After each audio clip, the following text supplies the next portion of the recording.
On April 21st, 2025, the world awoke to news that would reshape the heart of the Catholic Church. Pope Francis has died. As tributes pour in from every continent, the Vatican prepares for something far more secretive and monumental: the election of the next pope. Behind the majestic walls of St. Peter's Basilica, a centuries-old ritual is about to unfold, one shrouded in silence, symbolism, and global significance. Before any decisions are made, the Church pauses for mourning. The funeral rites for a sitting pope last 9 days, a tradition rooted in deep reverence and stability. During this sacred period, the Church's daily governance passes to the College of Cardinals, a body of high-ranking clergy from around the world, most of whom were appointed by Pope Francis or his predecessors. But their role now goes far beyond ceremonial duty. Their mission? To choose the next spiritual leader of 1.37 billion Catholics. This moment marks the beginning of what's known as the interregnum, the time between popes.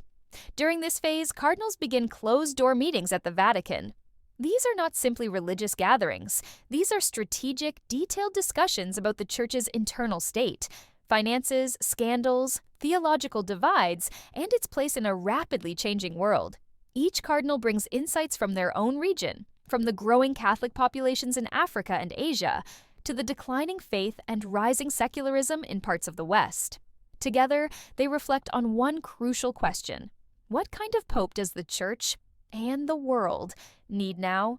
Once these deliberations conclude, the cardinals move into the Sistine Chapel under Michelangelo's stunning Last Judgment. Here, the conclave begins, one of the most mysterious and ritualized voting processes in the modern world. Only cardinals under the age of 80 are eligible to vote, currently around 138 cardinal electors. They swear an oath of absolute secrecy.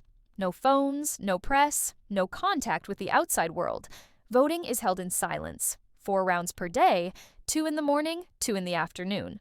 After each vote, the ballots are burned.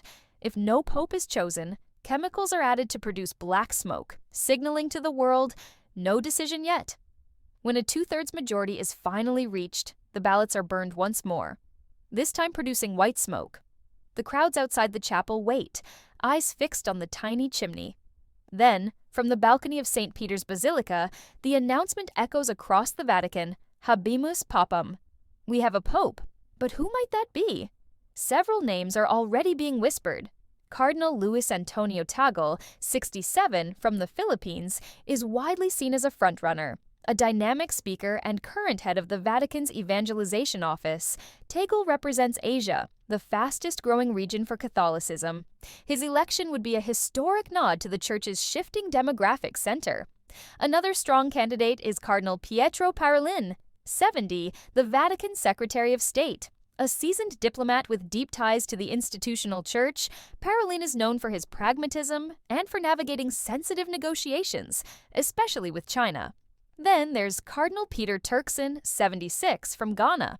Celebrated for his peace work in South Sudan, his election would mark a profound moment, the first pope from sub-Saharan Africa in modern history.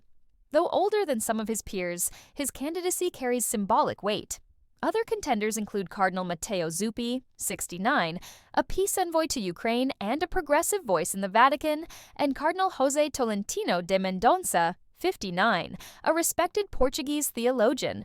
Cardinal Robert Serra, 79, from Guinea, remains influential among conservatives, though his age may place him out of serious contention. As the world watches, the final decision rests not in polls or politics, but in whispered prayers and ballots marked by hand. Inside the Sistine Chapel, the cardinals invoke the Holy Spirit. Silence reigns. The weight of history, of past popes, of a church in crisis, of a world in need of moral leadership, presses down on them.